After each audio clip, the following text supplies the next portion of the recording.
effective immediately. Your license to kill is revoked, and I require you to hand over your weapon. And I guess it's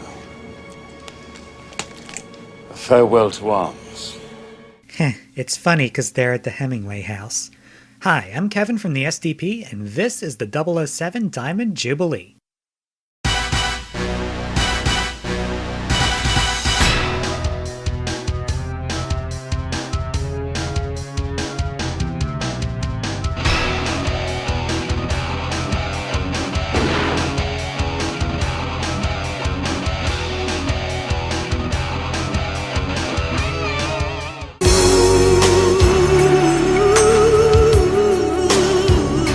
Our story starts in Key West, with Felix Leiter en route to his wedding, escorted by his best man, James Bond, when some DEA agents intercept him regarding a lead on the drugs kingpin Franz Sanchez.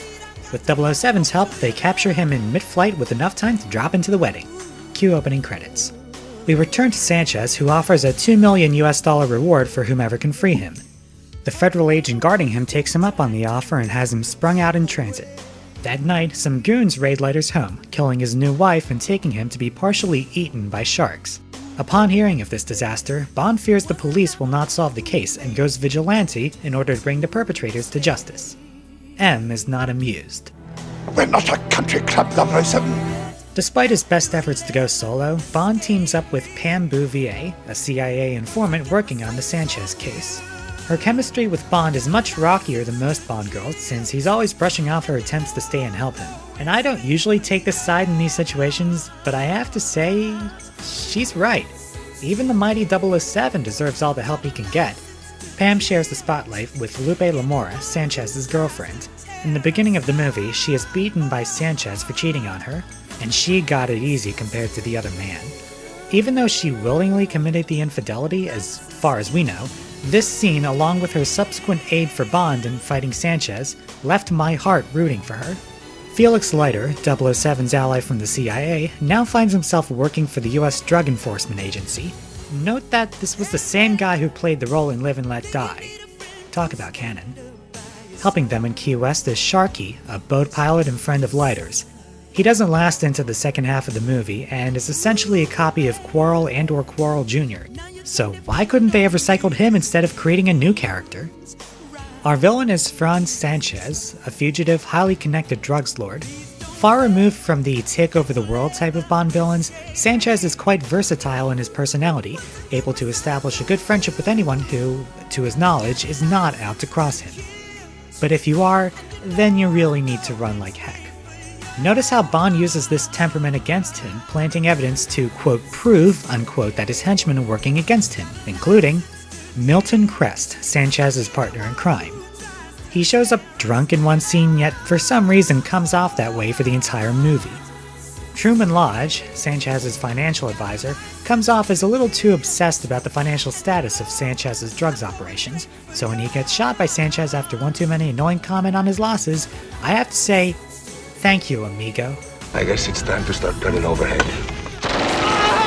Wayne Newton has a guest role as Professor Joe Butcher, a comic relief character who heads the religious charity which serves as the cover for Sanchez's operations. The fact that he uses his catchphrase, "bless your heart," instead of profanities should tell you all you need to know. So, by default, my favorite baddie is Dario, a young bodyguard of Sanchez's. He is such a dangerously awesome man who was not given nearly enough screen time given his youthful energy, potential, and backstory with Pam. Gadgets include a sniper rifle disguised as a camera with a handprint scanner lock, plastic explosives hidden in a tube of toothpaste, and a detonator in a pack of cigarettes. Pam accidentally demonstrates an X-ray Polaroid camera with a laser gun, and Q uses a communicator broom in the field. The nice thing about this arsenal is that most of the gadgets share a common theme, in this case things a man would pack for vacation. The title song is performed by Gladys Knight. Unlike the last two theme songs, they chose a legacy artist this time around, since Knight hadn't put out a studio album for 10 years, and she gave us a prime example of late 80s R&B. But that line, "I've got a license to kill anyone who tries to tear us apart," is kinda creepy when you think about it, so don't think about it.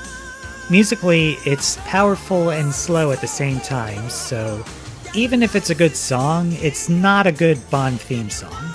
In that same genre, Patti LaBelle also contributes a song for the ending credits titled If You Asked Me To, which also got covered by Celine Dion if you're into that sort of thing.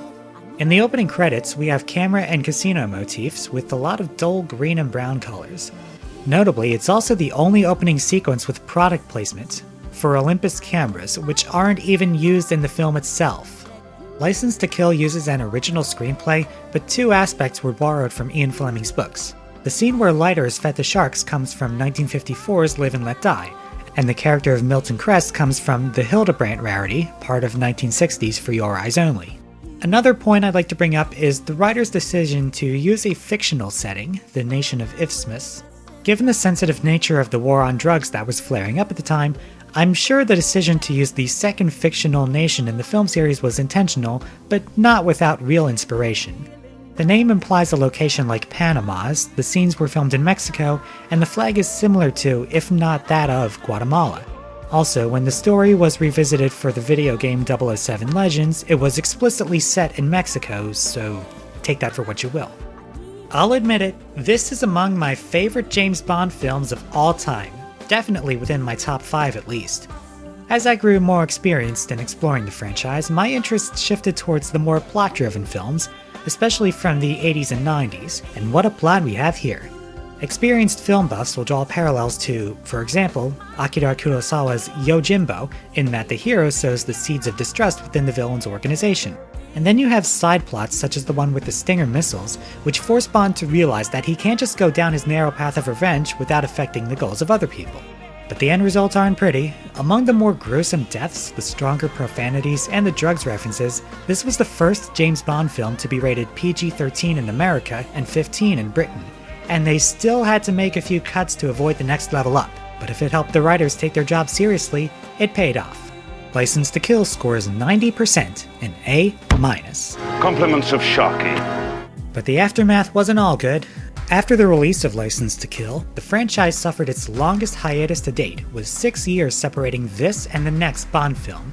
The primary reason was a lawsuit, where MGM United Artists was bought out by Kintex with an intent to merge it with Pathé, but Danjaq, the parent company of Eon Productions, fought back to keep control of the franchise.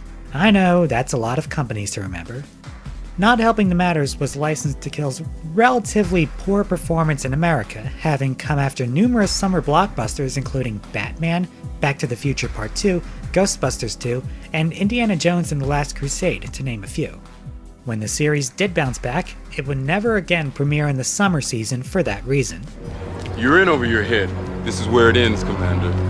For what it's worth, the franchise also had to deal with the 1991 dissolution of the Soviet Union, which had contributed to so many of the plot lines, and the deaths of numerous high-profile crew members, including screenwriter Richard Maibaum and titles designer Maurice Binder.